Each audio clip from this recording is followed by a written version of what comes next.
We're talking about potty training here. It's an essential part of children raising your child. And here with her Potty Training 101 is Dr. J.J. Levenstein. You're right. And you know what? Every parent goes through this. It's not an easy process. Yeah, kind of like breastfeeding. You think it's automatic or easy, and it turns out that there's a lot of left turns and things go sideways. Well, when do we know it's time to start? Well, I think there are a few things you need to look out for in your children and make sure they're all in place before. One is that they ought to be able to signal you that they're ready to go, either with words. So with words like poo poo pee pee, or just grabbing their diaper, trying to pull it off because they don't like what they're sitting in. Okay, right. So that's number one. Number two, they've got to have soft poops, because if a kid is constipated and has hard poops, they're very, very afraid of passing them.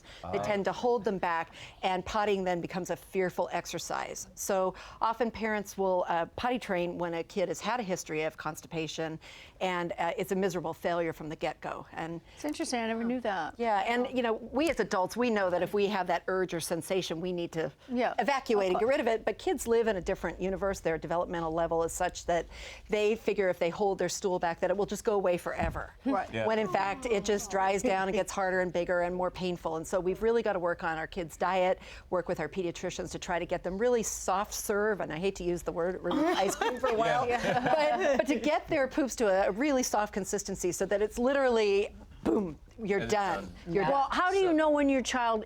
Well, you said they'll signal you and things like. But do they don't like being in a wet diaper, wet or poop, or the poop diaper. They've got to have soft poops. Right. Okay. They've got to be able to pull their pants down, because frankly, you know, when you want an independent pottier, they've got to be able to do it themselves. So they've got to have the motor skills to be able to pull their pants down. And certainly we can dress them in loose garments while we're potty training, so it's really easy. But lastly is the most important piece, and that's the neurologic piece. And that means that they are able to control their bladder and keep it from emptying involuntarily. And the way that we know that is if kids start to wake up from their naps and they're bone dry for a few hours and then suddenly flood their diaper, or if they wake up even from overnight sleep and they're dry.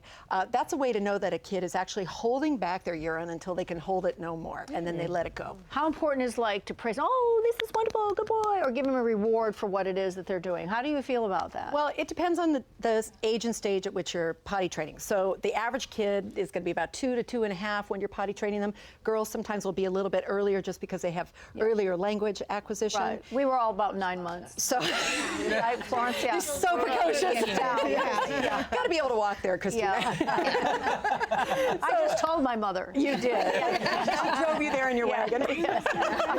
No, but the key thing is that when a kid is 2 to 2.5, at that stage, concrete rewards like little prizes and stickers and something that's present in front of them and in the bathroom really means a lot to them, and it's significant enough for them. When you have an older child who's very stubborn, who's really reluctant to potty, and they're 4 or 5 and basically almost driving a car, you've got to think about not rewards so much, but incentives. Things that don't have anything to do with their development but are important to them, like, I hate to say it, a little extra TV time or video time, more dress-up time in your closet, whatever they cherish, and give them a time-limited incentive to do it. But that's for the older child. The little ones are good with a sticker chart with their favorite character, few bags of prizes for minor things like being able to pee, and major prizes for pooping in the potty and being successful. Well, is there a plan for potty training? Sure. Is there such a thing? Well, there is, and there was an old book written in the 40s or 50s about potty training your child in 24 hours, and it involved candy rewards, which in our day and time. Then they'd get diabetes. Yeah. Well, you know, it's like you're setting up yourself for future rewards being candy-oriented, and that's not a good track to get on. Yeah. But you can use that same sort of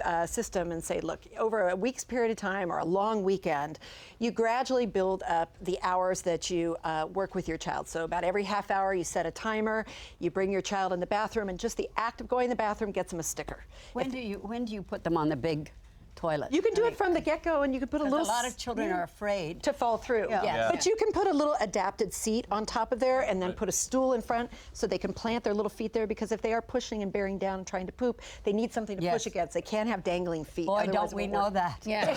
And JJ, what about those? My daughter had the little potty that when she went, this music came out. Like, is that right? Wow. It's kind of like like And that it thing lit in the up. shower. Where? No, they have not. Well, for some kids, that may actually be a fearful exercise, just like going to a public toilet. Really? but- Yeah, she wasn't scared. She thought it was thrilling. I mean, I think you have to really gauge who your child is and what they respond to. And basically, I think if you reward them consistently and build up your time so you don't expect the first day to be 8 hours of toilet training, you go 2 to 3 hours, the next day you go 3 to 4, you build up over a week's period of But time. wait, what if you're working and you don't have that sort of commitment? Point. Then She you was usually- working when she trained her I child. was an intern at Children's Hospital, but the thing is, Yeah, she was a doctor, Mark. You use your support James, I need help. You use your support system, you outline your plan, you hand off the plan to whoever's at home helping you with your child or your daycare if they're willing to do it, or even your preschool, and you try to be as consistent as possible or squeeze in a few hours in the evening before your child gets too exhausted or you're too exhausted. What about going into the real world? Yeah, So you're working. that's hard going into the real world because then you have to.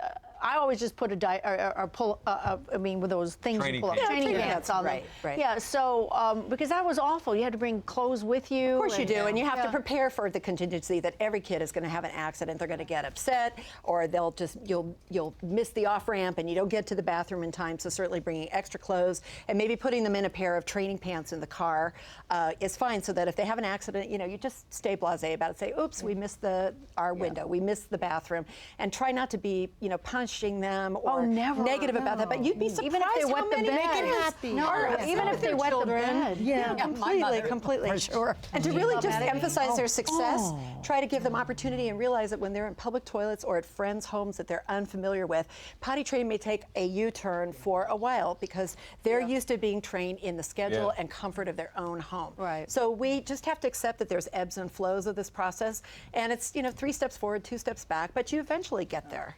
I will say this: my Worked boys. for you, didn't it? Yes. I will say this real quick for my boy. I still have to remind them because they'll be doing the pee dance, and I'm like, "Do you have to go to the bathroom? Go," because they're dancing and they're talking, and I'm like, they still Is that what you don't call listen it? to the. How the pee old? dance. How old are they? 17 and 36. 18. By the way, go to our Facebook page, facebook.com/Home and Family Show for a very special message from Dr. JJ. She's going to answer a couple of our Facebook viewer questions for you. And you can visit her at Dr. JJ. You can visit Dr. JJ at mdmoms.com.